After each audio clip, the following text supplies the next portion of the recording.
صلی علی رسولہ الکریم اما بعد فاعوذ باللہ من الشیطان الرجیم بسم اللہ الرحمن الرحیم۔ ہمارا بیانات کا سلسلہ جو پہلے سپارے سے شروع ہوا، جو پارہ تراویح میں پڑھا جاتا، پھر ہم اسی کے مضامین کو تراویح کے بعد دہراتے رہے۔ اب یہ آخری جو صورتیں آج پڑھی گئی ہیں، یہ صورتیں الفاظ کے اعتبار سے تو بہت مختصر ہیں، چھوٹی ہیں، لیکن مضامین کے اعتبار سے یہ بہت جامع ہیں۔ اگر ہم ان کے مضامین کو بیان کرنا شروع کر دیں تو پھر تو بہت دیر ہو جائے گی۔ ہم اکثر ایسا کرتے ہیں کہ پھر ان صورتوں کے جو نام ہیں، ان ناموں کی مناسبت بیان کرتے ہیں تو اس میں ان کے مضامین کی طرف بھی اشارہ ہو جاتا ہے۔ تاہم کچھ صورتیں ایسی ہیں کہ جن کے مضامین بہت زیادہ اہم ہیں۔ میری کوشش ہوگی کہ میں ان اہم مضامین کی طرف بھی اشارہ کروں، چونکہ ٹائم بہت مختصر ہوتا ہے، تو ہماری کوشش یہی ہوتی ہے کہ تھوڑے سے ٹائم میں ہم وہ مضامین کی طرف بھی توجہ دلائیں، اور پھر چونکہ سارے دعا میں شریک ہونے کے لیے آتے ہیں تو ہم جلدی اس کو ختم کرنے کی انشاءاللہ کوشش کریں گے۔ کل تک ہماری جو صورتوں کو مضامین بیان ہوئے وہ سورہ انشقاق تک ہوئی۔ سورہ بروج اور سورہ طارق۔ سورہ بروج کا جو نام سورہ بروج ہے، یہ جمع ہے برج کی۔ بعض نے معنی کیا ہے کہ جو آسمان کے دروازے ہیں ان کو کہا جاتا ہے بروج۔ بعض نے کہا کہ چاند کے جو منزلیں اور راستے ہیں، بروج سے مراد وہ ہیں۔ اور بعض نے لکھا ہے کہ یہ جو ستارے ہیں، بروج سے مراد یہ ستارے ہیں آسمانوں پر۔ تو بہرحال آسمان کے وہ راستے مراد ہوں، چاند کی وہ منزلیں ہوں یا ستارے ہوں۔ اسی طرح سورہ اس کے بعد طارق ہے۔ طارق کے معنی بھی تارے کے، النجم الثاقب، جو چمکتا ہوا ستارہ ہے۔ اور اس کے بعد جو سورہ اعلیٰ ہے، اعلیٰ کے معنی ہے بہت اونچا، بلند و بالا۔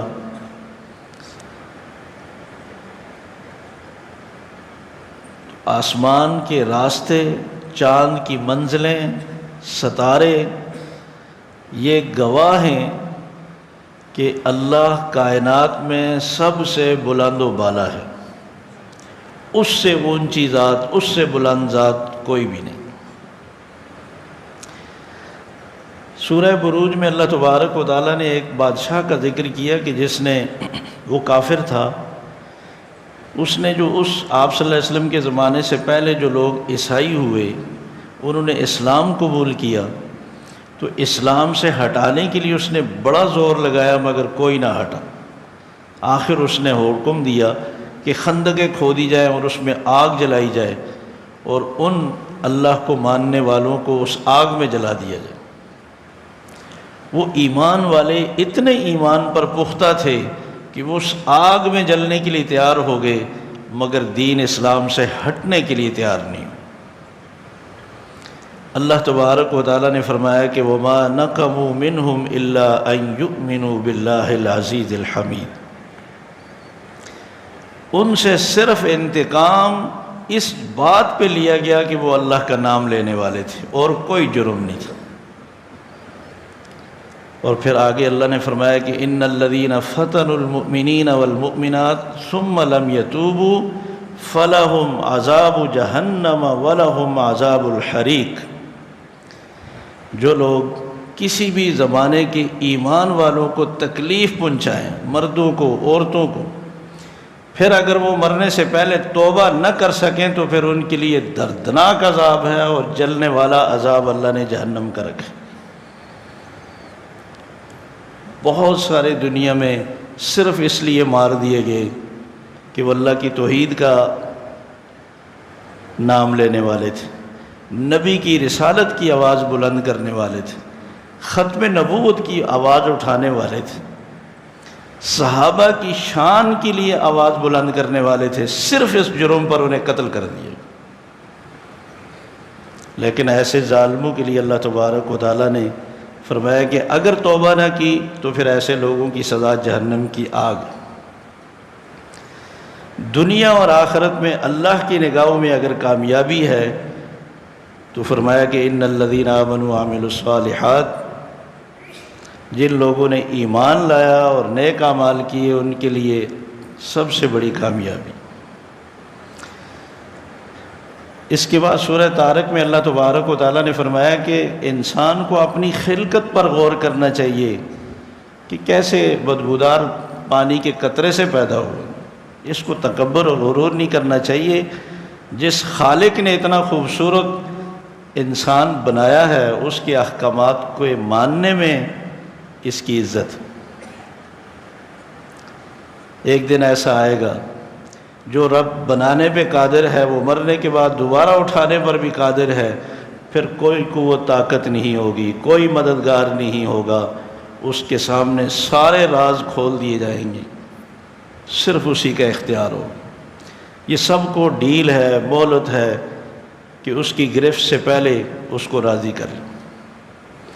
سورہ اعلیٰ میں اللہ تبارک و تعالیٰ نے فرمایا فَذَكِّرْ إِن نَفَعَتِ الذِّكْرَى سَيَذَّكَّرُ مَن يَخْشَى وَيَتَجَنَّبُهَا الْأَشْقَى الَّذِي يَصْلَى النَّارَ الْكُبْرَى۔ آپ نصیحت کریں اگر نصیحت فائدہ دے، فرمایا کہ جو اللہ سے ڈرتا ہے وہ ضرور نصیحت سے فائدہ اٹھائے گا، اس کو فائدہ ہو۔ اس نصیحت سے وہی بھاگے گا، بدکے گا جس نے جہنم میں داخل ہونا ہے، وہ بڑا ہی بدبخت ہے۔ فرمایا کہ تم تو دنیا کے پیچھے دوڑ رہے ہو، حقیقت میں آخرت بہتر ہے اور ہمیشہ رہنے والی۔ یہ کوئی صرف اس کتاب میں پیغام اللہ نے نہیں دیا، یہ پہلے صحف ابراہیم و موسیٰ، پہلی کتابوں میں بھی اللہ تبارک و تعالیٰ نے ان امتوں کو یہی بات بتائی کہ دنیا سے زیادہ توجہ آخرت پر دو، اس پر محنت کرو۔ اس کے بعد سورہ غاشیہ ہے۔ غاشیہ کے معنی ہے چھپا دینے والی، اس سے مراد قیامت۔ اس کے بعد سورہ فجر ہے، فجر کے معنی فجر کا ٹائم ہے۔ اس کے بعد سورہ بلد ہے، بلد کے معنی شہر کے۔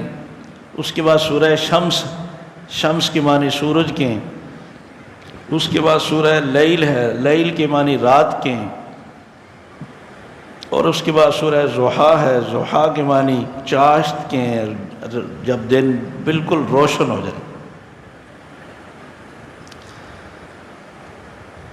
فرمایا کہ قیامت آنے والی ہے جو ساری چیزوں کو چھپا دے گی۔ کامیاب صرف وہی لوگ ہوں گے جو سحری اور فجر کے ٹائم اللہ سے معافیاں مانگتے ہیں اور استغفار کرتے ہیں۔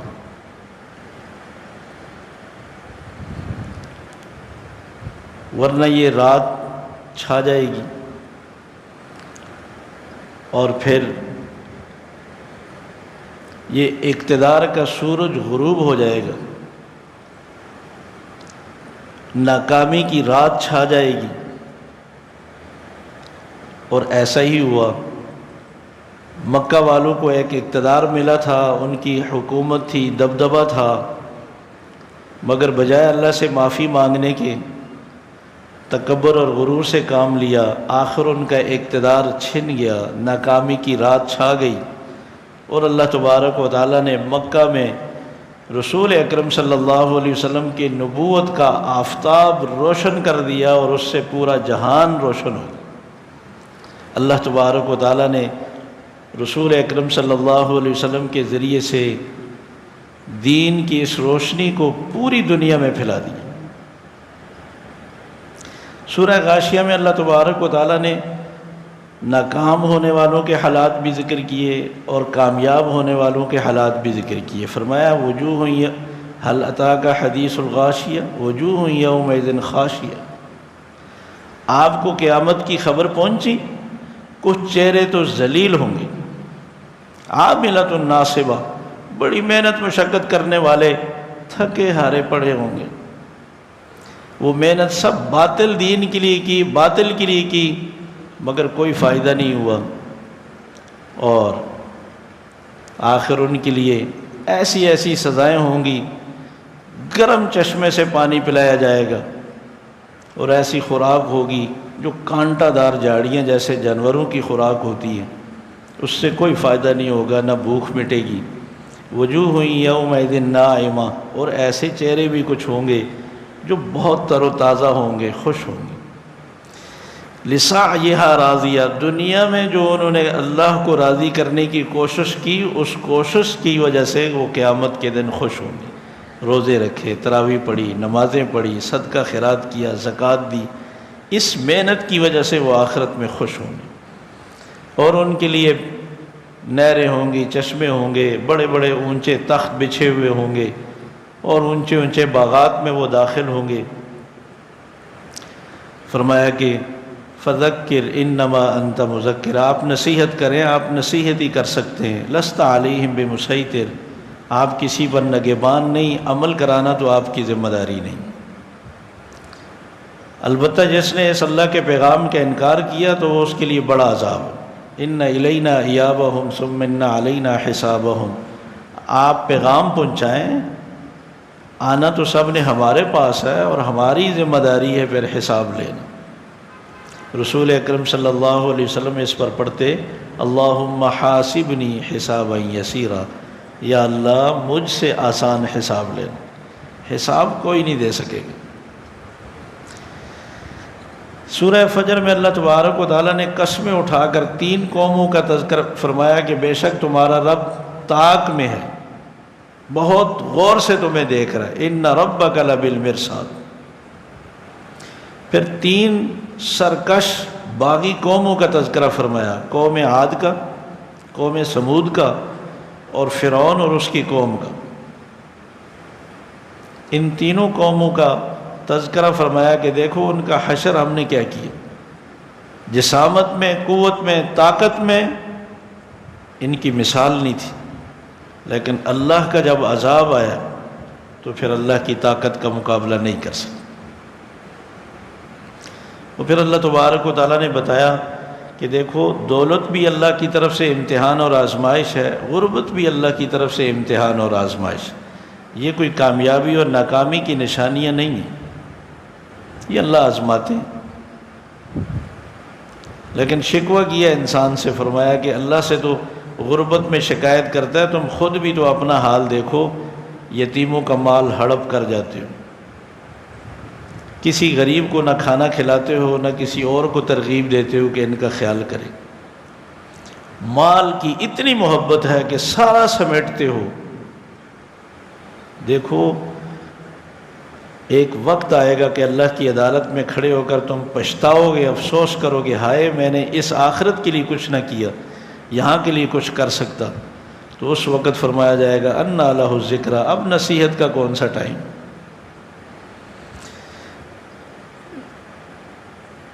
اس کے بعد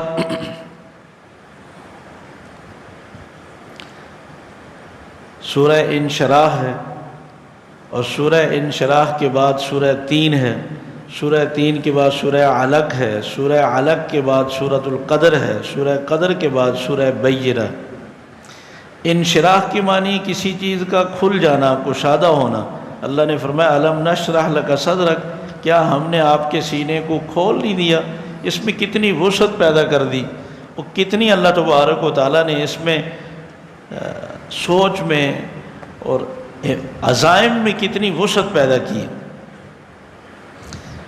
تو فرمایا کہ اللہ نے رسول اکرم صلی اللہ علیہ وسلم کی نبوت کی روشنی کو دنیا میں عام بھی کیا، اور آپ کے سینہ مبارک کو بھی انشراح کیا۔ اور فرمایا سورہ 3 میں پھر اللہ نے قسمیں اٹھائی، 3 کے معنی انجیر کے ہیں، زیتون کی بھی قسم اٹھائی، انجیر کی بھی اٹھائی، کوہ طور کی بھی اٹھائی، اور امن والے شہر مکہ مکرمہ کی بھی اٹھائی۔ مفسرین نے لکھا ہے حقیقت میں یہ چیزیں جہاں پائی جاتی ہیں یہ ان شہروں کی قسم اٹھائی اللہ نے، شام کی، فلسطین کی اور امن والے شہر کی، اور اس سے اشارہ ان نبیوں کی طرف بھی کیا ہے۔ شام کا تذکرہ کر کے اللہ نے ابراہیم علیہ السلام کی طرف اشارہ کیا، تین سے اشارہ کیا حضرت عیسیٰ علیہ السلام کی طرف، اور کوہ طور سے اشارہ کیا موسیٰ علیہ السلام کی طرف، مکہ مکرمہ سے اشارہ کیا اللہ نے رسول اکرم صلی اللہ علیہ وسلم کی طرف۔ فرمایا کہ یہ شہر بھی، یہ نبی بھی گواہ ہیں، لَقَدْ خَلَقْنَا الْإِنسَانَ فِي أَحْسَنِ تَقْوِيمٍ، ساری مخلوقات میں ہم نے سب سے خوبصورت انسان کو بنایا۔ انسان اپنے گناہوں کی وجہ سے، نافرمانی کی وجہ سے تھا تو بہت اونچا بلند و بالا، مقام تو اتنا تھا کہ فرشتے بھی اس پہ رشک کرتے، لیکن کفریہ گندے عقائد اور نظریات کی وجہ سے اور گندے کردار کی وجہ سے یہ ثم رددناہ اسفل سافلین، یہ جہنم کی پستی اور نچلے طبقے میں پہنچ جاتا۔ انسان کو عبرت حاصل کرنی چاہیے اور اپنی خلقت پر غور کرے کہ یہ ہے کیا۔ علق جمے ہوئے خون سے تو بنا ہے، اس کی کیا حیثیت، مگر اللہ تبارک و تعالیٰ نے علق جمے ہوئے خون سے اس انسان کو وجود دے کر اتنی بڑی نعمت دی ہے کہ یہ اس کی وجہ سے اتنا بلند و بالا ہوا کہ فرشتے بھی اس پہ رشک کرنے لگے۔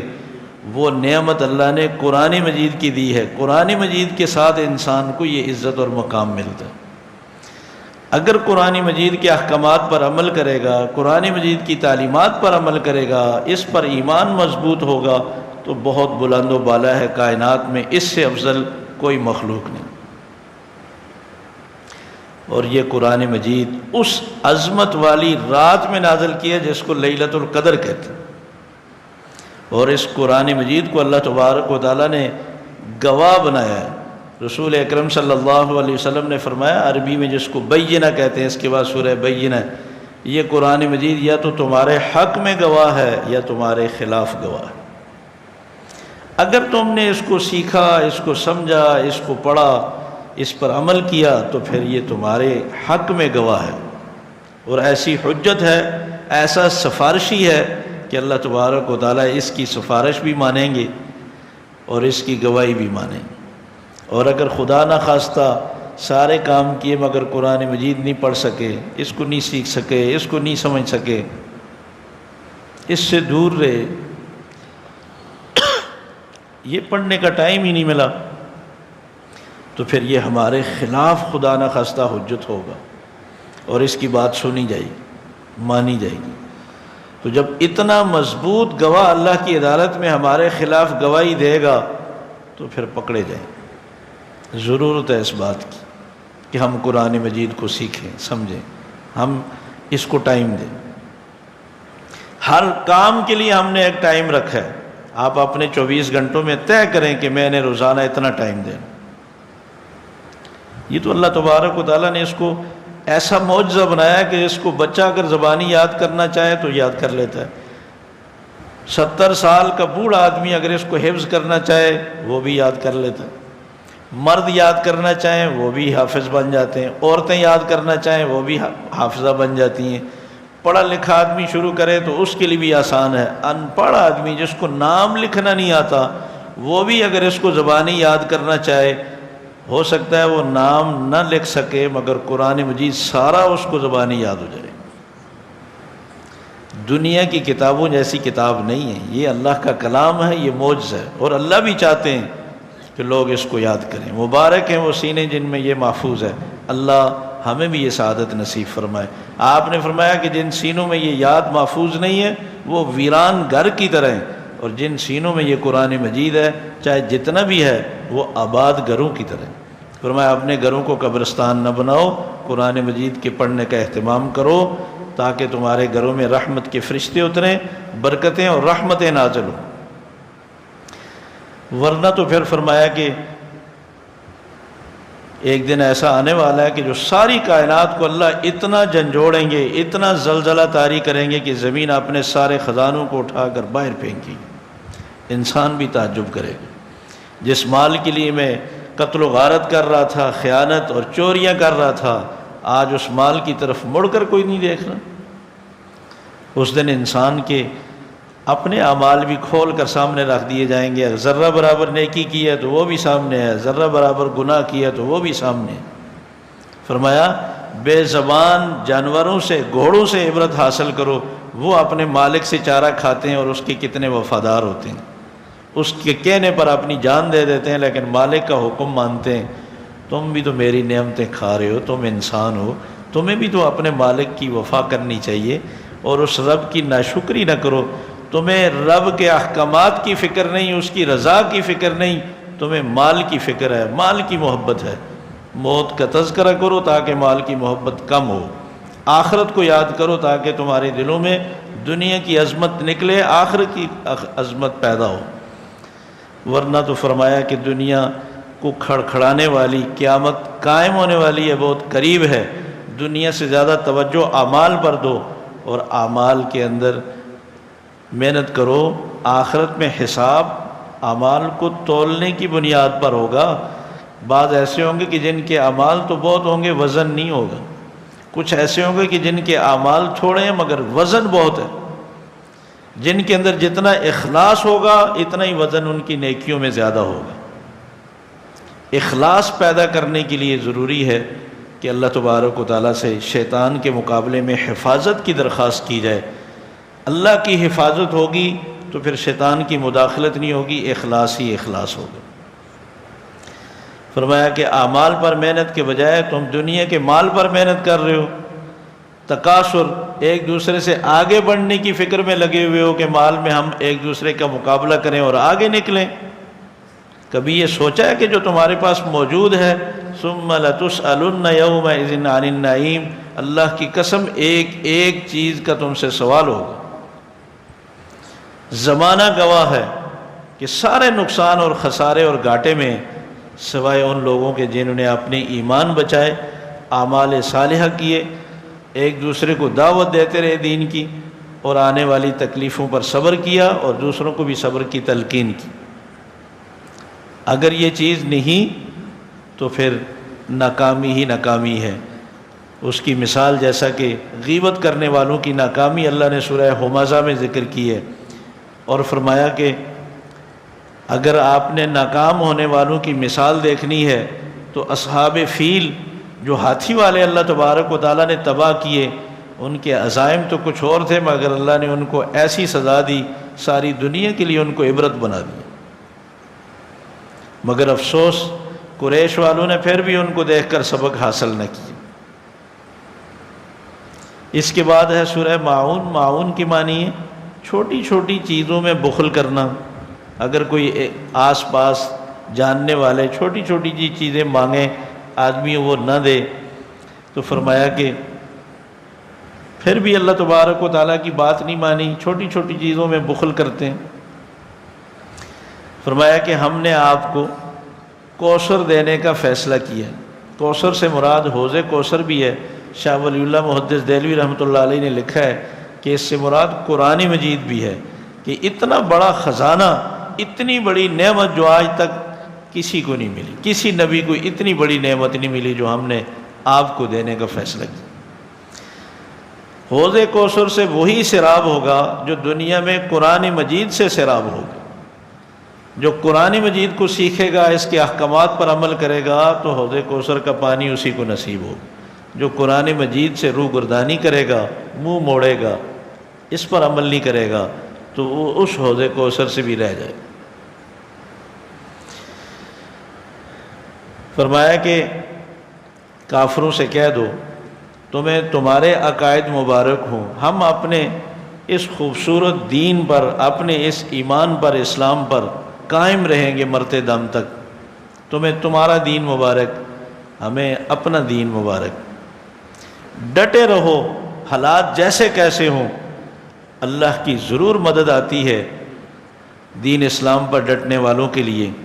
سورہ نصر اس میں فرمایا کہ یہ اللہ کی مدد آئے گی، لیکن مدد کے لیے اگر نمونہ دیکھنا ہے تو دیکھو ابو لہب نے کتنے غصے کا اظہار کیا، ابو جہل نے اسلام کو مٹانے کی کتنی کوشش کی، مگر اللہ نے مدد کی، خود مٹ گئے، دین نہیں مٹا۔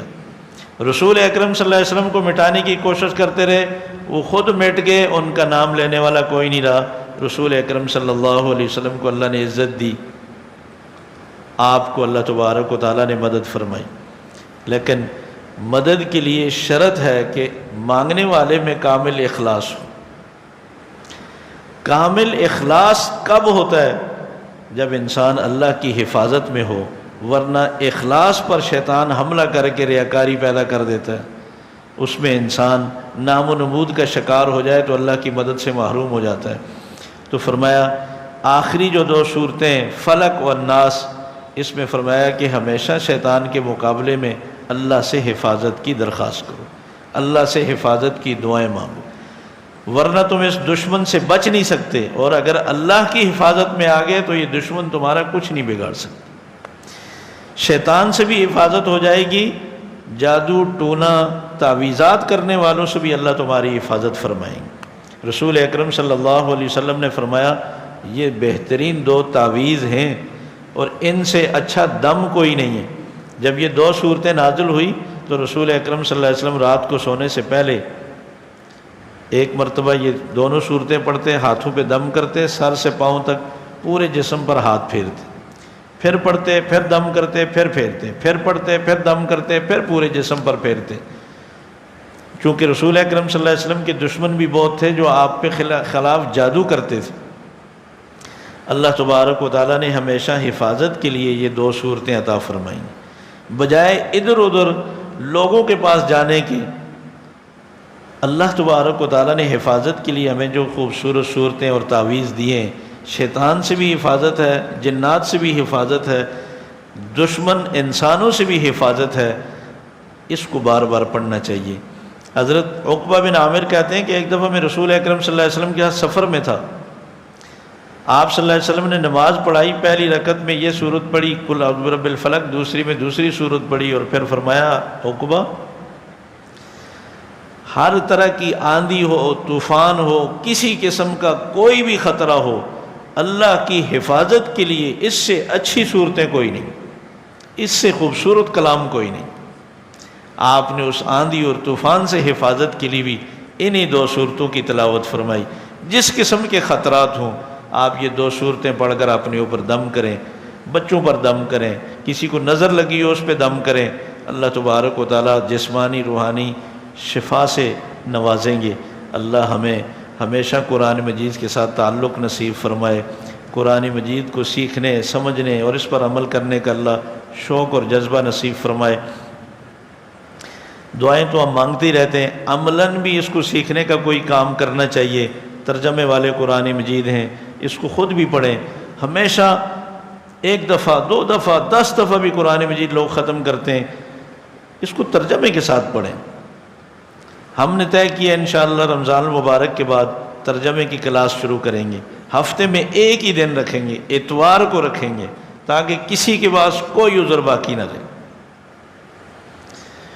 عورتوں کے لیے بھی جگہ ہوگی با پردہ، مردوں کے لیے بھی ہوگی، بچوں کو بھی آپ ساتھ لائیں تاکہ بچپن سے ان کو سیکھنے کا شوق اور جذبہ پیدا ہو، تاکہ ہم بھی آخرت میں اللہ کو کہہ سکیں کہ یا اللہ ہم نے سکھانے کی کوشش کی ہے، اور آپ بھی بھلے جس عمر میں ہوں آپ ضرور شریک ہوں، تاکہ اللہ کو بھی ترس آئے کہ اس نے سیکھنے کی کوشش کی ہے۔ اللہ سے دعائیں مانگیں، جہاں اور کاموں کے لیے ہم ٹائم نکالتے ہیں تو اس کے لیے بھی اللہ تبارک و تعالی ہمیں فرصت اور موقع عطا فرمائیں کہ ہم زندگی میں ایک دفعہ اس کو ضرور سیکھیں، سمجھیں، اس کی جو برکات زندگی میں آئیں گی انشاءاللہ آپ اس کا مشاہدہ کریں گے۔ صحابہ نے اسی عمر میں بڑھاپے میں قرآن مجید یاد بھی کیا اور سیکھا بھی، سیکھے بغیر ان کو بھی نہیں آیا، انہوں نے بھی سیکھا ہے۔ اللہ تبارک و تعالیٰ سے دعا ہے کہ اللہ ہمیں صحیح سمجھنے کی عمل کی توفیق نصیب فرمائے۔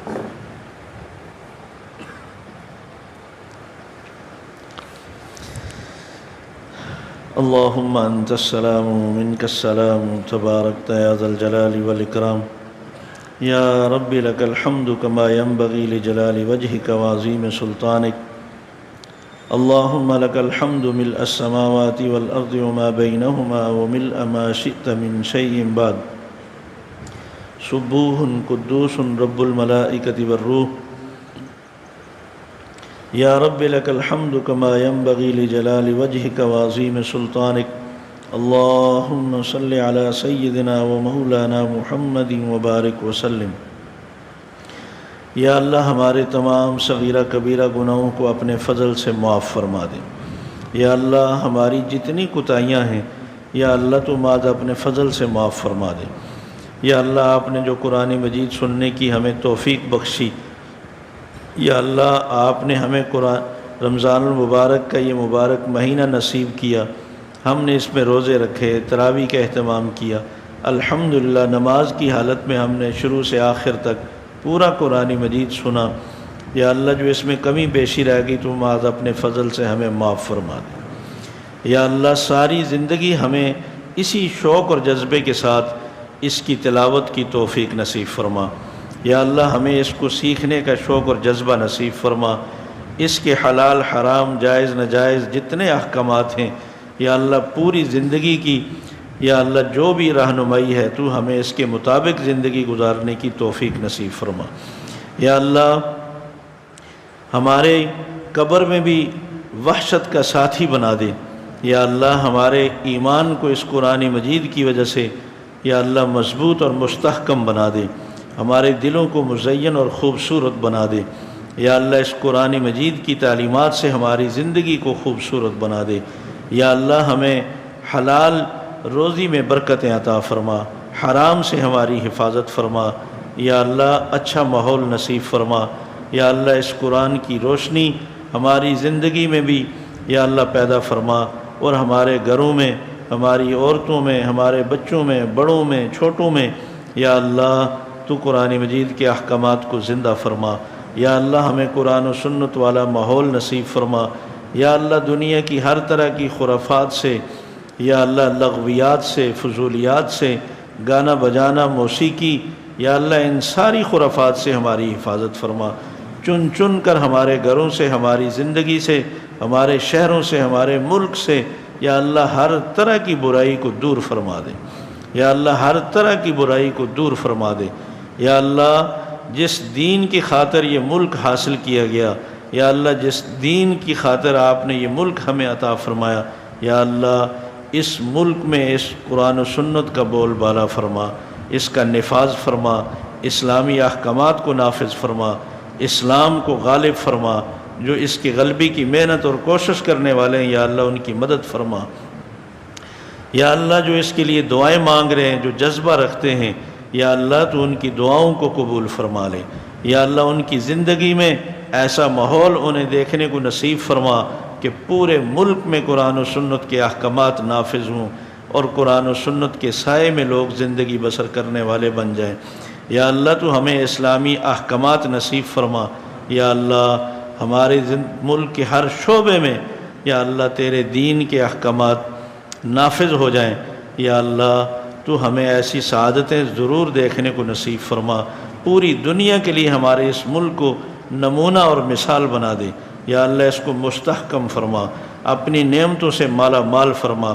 یا اللہ اس ملک میں جتنا دین کا کام قرآن مجید کا سیکھا جا رہا ہے، پڑھا جا رہا ہے، ہر سال 90,000 بچے حافظ قرآن بنتے ہیں۔ یا اللہ تو اتنی تلاوت ہو رہی ہے، اس کی برکت سے اس کی ساری مشکلات کو آسان فرما، ہر طرف سے اس کی حفاظت فرما، دشمنوں کی تمام سازشوں کو یا اللہ ناکام بنا دے۔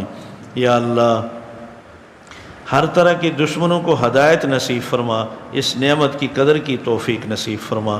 یا اللہ ہماری نجی زندگی میں جو ہماری غلطیاں ہیں، گناہ ہیں، بری عادات ہیں، یا اللہ تو اس قرآن مجید کی اس تلاوت کی برکت سے تو ساری غلطیوں کو، کوتاہیوں کو دور فرما دے، ہمیں اعلیٰ اخلاق نصیب فرما۔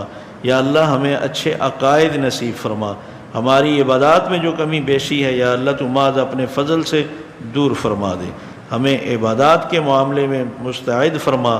یا اللہ جس شوق جذبے کے ساتھ ہم نے رمضان المبارک میں عبادات کا اہتمام کیا، ساری زندگی ہمیں عبادات کا ایسا ہی پابند بنا دے۔ یا اللہ جس طرح رمضان المبارک میں تیرے گھر بڑے بڑے آباد رہے، یا اللہ ایسے ہی سارا سال ان گھروں کو آباد فرما، جو تیرے گھروں کو آباد کرنے والے ہیں، کوشش کرنے والے ہیں، ان کے گھروں کو بھی آباد فرما۔ یا اللہ جس طرح لوگوں نے اس دلی خوشی سے تیری رضا کے لیے اپنا مال خرچ کیا، زکوٰۃ کی صورت میں، صدقے کی صورت میں، یا اللہ تو ان کی روزی میں خیر و برکت عطا فرما، ان کو ایسے ہی جذبہ نصیب فرما، یا اللہ ہمیشہ تو ان کی روزی میں برکتیں فرما، ان کے کاروبار میں برکت فرما، یا اللہ جن کو جو بے روزگار ہیں ان کو حلال روزگار عطا فرما، یا اللہ جو صاحب اولاد ہیں ان کو اولاد کی خوشیاں نصیب فرما، اولاد کے دکھوں سے سب کی حفاظت فرما، جو ماں باپ اپنی اولاد کے رشتوں کے معاملے میں، تعلیم کے معاملے میں، صحت کے معاملے میں جس حوالے سے بھی پریشان ہیں، یا اللہ تو ان ماں باپ کی ہر طرح کی پریشانیوں کو دور فرما، یا اللہ جو بے اولاد ہیں ان کو نیک و صالح فرما بردار اولاد عطا فرما، یا اللہ ماں باپ کو بھی اولاد کی صحیح معنوں میں قرآن و سنت کے مطابق صحیح تربیت کی توفیق نصیب فرما، یا اللہ سب کی اولاد کو دنیا اور آخرت میں عزت اور ترقی کا ذریعہ بنا، آنکھوں کی ٹھنڈک بنا، یا اللہ ہمارے بھی گناہ معاف فرما دے، ہم میں سے جن جن کے ماں باپ فوت ہو گئے ہیں یا اللہ ان کی بھی مغفرت کاملہ فرما، یا اللہ ان کی قبروں کو جنت کا باغ بنا دے، یا اللہ ان کی قبروں کو جنت کا باغ بنا دے، یا اللہ جنہوں نے دعاؤں کا کہا ہے اپنے ماں باپ کے لیے بخشش کی درخواست کی ہے، یا اللہ ان کی بھی، اور جنہوں نے نہیں کی یا اللہ حاضرین میں جتنے بھی موجود ہیں، یا اللہ سب کے ماں باپ جو دنیا سے جا چکے ہیں ان کی مغفرت کاملہ فرما، ان کو جوار رحمت میں جگہ نصیب فرما، ان کے درجات کو بلند فرما، یا اللہ ان پہ رحم فرما، کرم فرما، یا اللہ ہم نے ان کے حق میں جتنی دعائیں مانگی ہیں یا اللہ تم آج اپنے فضل سے ہماری دعائیں ان کے حق میں قبول فرما لے، یا اللہ ان کے حق میں ہماری دعاؤں کو قبول فرما لے، یا اللہ ہماری نیکیوں میں ان کا حصہ فرما، یا اللہ یہ انہی کی تربیت انہی کی دعائیں ہیں، یا اللہ تو پورا اجر اور صلہ عطا فرما، ان کو کروٹ اعلیٰ درجات نصیب فرما، یا اللہ ہماری دعائیں ان کے حق میں قبول فرما، ہمیں ان کے لیے صدقہ جاریہ بنا، یا اللہ ہماری اولاد کو ہمارے لیے صدقہ جاریہ بنا، یا اللہ اگر ہم سے ماں باپ کی خدمت میں کوئی کوتاہی ہوئی تم آج اپنے فضل سے معاف فرما دے، یا اللہ تم آج اپنے فضل سے معاف فرما دے، یا اللہ تیرے احکامات میں ہم سے جتنی کوتاہیاں ہوئی یا اللہ تو آج اپنے فضل سے ہمیں معاف فرما دے، یا اللہ ہم خود شرمندہ ہیں، نادم ہیں کہ ہم سے جتنی نافرمانیاں ہوئی، یا اللہ تو پھر بھی کریم ہے، تو غفور و رحیم ہے، یا اللہ تجھے تیرے صفات کا واسطہ ہے تو ہمیں معاف فرما دے، یا اللہ تو بڑا غفار ہے، یا اللہ تو ستار ہے، اتنی نافرمانیوں کے باوجود تو نے ہمیں لوگوں کے سامنے رسوا اور شرمندہ نہیں کیا، ہمارے گناہوں پہ پردے ڈال کے رکھے، یا اللہ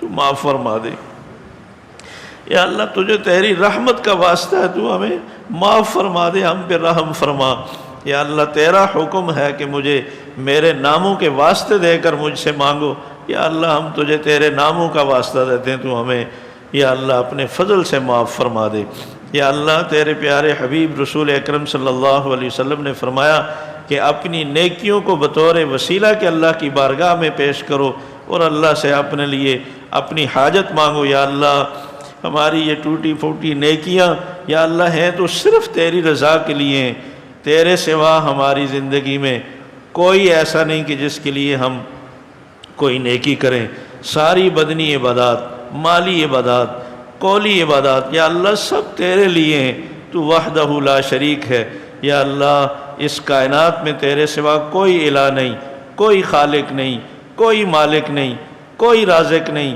یا اللہ تو ارحم الراحمین ہے، احکم الحاکمین ہے، یا اللہ تو نے ہمیں وجود بخشا، تو نے ہمیں عزت دی، تو نے ہمیں لباس دیا، ساری نعمتیں عطا فرمائی، یا اللہ مگر ہم ان تیری نعمتوں کی قدر نہ کر سکے، بجائے شکر گزاری کہ ہم تو نافرمانی کی زندگی گزارتے رہے، یا اللہ تو ہمیں اس کوتاہی پر معاف فرما دے، بقیہ زندگی یا اللہ تو اپنی مرضی اور اپنی منشا کے مطابق گزارنے کی توفیق نصیب فرما، یا اللہ ہم تیرے بندے ہیں، تیری مخلوق اور تیرے محکوم ہیں، یا اللہ ہم تیرے غلام ہیں، یا اللہ ہم چاہیں نہ چاہیں ہم یا اللہ ہمیں پیشانی کے بالوں سے پکڑ کر اپنی اطاعت کی توفیق عطا فرما، یا اللہ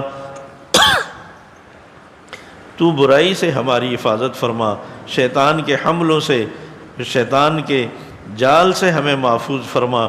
یا اللہ جب آپ نے اتنا فضل فرمایا کہ ہمیں روزوں کی توفیق دی اور قرآن مجید کو سننے کی توفیق بخشی، یا اللہ تو آئندہ بھی قرآن مجید کی تلاوت کی توفیق نصیب فرما، اس کے احکامات پر عمل کی توفیق نصیب فرما۔ یا اللہ ساری زندگی اس کو سیکھنے کی، سمجھنے کی اور پوری دنیا میں اس کو پھیلانے کی توفیق عطا فرما۔ یا اللہ اپنے دین کی خدمت کے لیے ہمیں قبول فرما لے، ہماری صلاحیتوں کو اپنے دین پہ صرف کرنے کی توفیق عطا فرما۔ یا اللہ ہم دنیا بھر سے برائی کو مٹانے والے بن جائیں اور اچھائی کو، نیکیوں کو پھیلانے والے بن جائیں۔ یا اللہ ہمارے ظاہر کو بھی خوبصورت بنا دے، ہمارے باطن کو بھی یا اللہ خوبصورت بنا دے۔ یا اللہ تو اپنی مرضی اور منشا کے مطابق ہمیں اچھے اخلاق نصیب فرما، برے اخلاق سے ہماری حفاظت فرما، اچھے معاملات کی توفیق عطا فرما، ہماری معاشرت کو قرآن و سنت کے مطابق بنا دے۔ یا اللہ ہم دوسروں کے لیے اچھی سوچ رکھنے والے بن جائیں، یا اللہ دوسروں کے لیے نفع بخش بن جائیں، ہماری ذات سے کسی کو اذیت اور تکلیف نہ ہو۔ یا اللہ تو اپنے پیارے حبیب صلی اللہ علیہ وسلم کی سنتوں پر، آپ کی تعلیمات پر دلی خوشی سے عمل کی توفیق نصیب فرما۔ یا اللہ حاضرین کی جتنی بھی جائز حاجات ہیں، جو ان کے مسائل ہیں، یا اللہ تو سب سے خوب واقف ہے۔ یا اللہ ہمارے ساتھ اس دعا میں خواتین بھی شریک ہیں، بچے بھی شریک ہیں، جوان اور بوڑھے بھی شریک ہیں۔ یا اللہ ہر ایک کی اپنی اپنی مراد ہے، اپنے اپنے سوالات ہیں، کوئی دوسرے کے سامنے اپنی ساری زندگی کے مسائل کو کھول بھی نہیں سکتا۔ یا اللہ تو سب سے واقف ہے۔ یا اللہ سب کی جائز حاجات کو اپنے خزانوں سے پورا فرما۔ یا اللہ تو اسباب کا محتاج نہیں، اسباب کے تو ہم محتاج ہیں۔ یا اللہ تو بغیر اسباب کے بھی دینا چاہے تو قادر ہے، دے سکتا ہے۔ یا اللہ تو اگر عیسیٰ علیہ السلام کو وجود بخش سکتا ہے اور حضرت زکریا علیہ السلام کو، یا اللہ تو بڑھاپے میں اولاد دے سکتا ہے، حضرت مریم کو بے موسم پھل دے سکتا ہے۔ یا اللہ تو ہمیں بھی ہماری مرادیں پوری کر سکتا ہے، ہمارے سوال پورے کر سکتا ہے۔ یا اللہ ہماری درخواستیں، التجائیں سب تیرے سامنے ہیں۔ دنیا میں کوئی ایسی ذات نہیں، کوئی ایسا یا اللہ کوئی ایسا مقام نہیں کہ جہاں ہم اپنا دامن پھیلا کر مانگ سکیں۔ یا اللہ تو نے اگر ہمیں رسوا کر دیا، ہمیں محروم کر دیا، تو یا اللہ پھر تیرے سوا تو ہمارا داتا کوئی نہیں، کوئی دستگیر نہیں۔ یا اللہ تو ہی نوازنے والا ہے ساری کائنات کو۔ یا اللہ تو ہم جیسے فقیروں کو بھی عطا فرما دے۔ یا اللہ ہمارے دامن نیکیوں سے خالی ہیں، یا اللہ تیری رحمت کے سوالی ہیں۔ یا اللہ تو اپنی رحمت سے ہمارے خالی دامنوں کو مالا مال فرما دے۔ یا اللہ تو ہمارے ہاتھوں کو خالی واپس نہ لوٹانا۔ یا اللہ دور دور سے لوگ دعاؤں میں اس دعا میں شریک ہوئے ہیں، یا اللہ ان کے حسن ظن کے مطابق یا اللہ تو سب کی دعاؤں کو قبول فرما لے۔ یا اللہ اس مبارک مجلس اور محفل میں جتنے لوگ شریک ہوئے ہیں، رسول اکرم صلی اللہ علیہ وسلم نے فرمایا کہ مبارک مجلس میں شریک ہونے والا کوئی بھی محروم نہیں رہتا، اللہ سب کو عطا فرماتے ہیں۔ یا اللہ تو ہم سب کی مرادیں پوری فرما دے۔ یا اللہ تو ہم سب کی مرادیں پوری فرما دے۔ یا اللہ اس رمضان مبارک میں جتنی دعائیں مانگی، جتنی عبادات کی، تو ماذ اپنے فضل سے ساری قبول فرما لے۔ یا اللہ خصوصاً اعتکاف والے جس مقصد کے لیے تیرے گھر میں آئے ہیں، یا اللہ تو اس مقصد میں ان کو کامیاب فرما۔ پوری دنیا میں جہاں جہاں اعتکاف میں بیٹھیں، خصوصاً دنیا بھر سے حرمین میں جا کر بیٹھیں، یا اللہ تو سب کے اعتکاف کو قبول فرما، سب کی دعاؤں کو پوری امت کے حق میں قبول فرما۔ اس ملک کی خاطر یا اللہ تو ان کی دعاؤں کو قبول فرما۔ جنہوں نے یا اللہ ان کی خدمت کی ہے، یا اللہ تو ان کی بھی خدمت کو قبول فرما، اور یا اللہ ان کی بھی ساری مرادیں پوری فرما۔ یا اللہ جو کچھ مانگا ہے وہ بھی عطا فرما، جو نہیں مانگ سکے یا اللہ ضروری تھا بغیر مانگے عطا فرما۔ رسول اکرم صلی اللہ علیہ وسلم نے پوری زندگی جتنی دعائیں مانگی، یا اللہ تو ساری ہم مانگتے ہیں وہ ہمیں بھی عطا فرما۔ جتنی چیزوں سے رسول اکرم صلی اللہ علیہ وسلم نے پناہ مانگی، حفاظت کا سوال کیا، یا اللہ ہم بھی ان سے پناہ مانگتے ہیں، ہماری بھی حفاظت فرما۔ یا اللہ ہم سب کا خاتمہ ایمان پر فرمانا۔ یا اللہ ہماری زندگی میں اتنی برکت عطا فرما کہ ہم دوبارہ رمضان المبارک آنے والا یا اللہ اس کو پا سکیں اور پھر ایک دفعہ قرآن مجید کو سنیں، اور پھر یا اللہ یہ مبارک سعادتیں اور یہ مبارک انوارات کو سمیٹیں۔ یا اللہ تو ہماری سب کی زندگیوں میں برکت فرما، جتنے بیمار ہیں ان کو شفاء کلی عطا فرما۔ یا اللہ جو یہاں موجود نہیں ہیں ان کی بھی نیک مرادیں پوری فرما، اور یا اللہ جتنے بیمار ہیں سب کو شفاء کلی عطا فرما۔ اللہم صلی وسلم علی محمد وآلہ واصحابہ اجمعین برحمتک یا ارحم الراحمین۔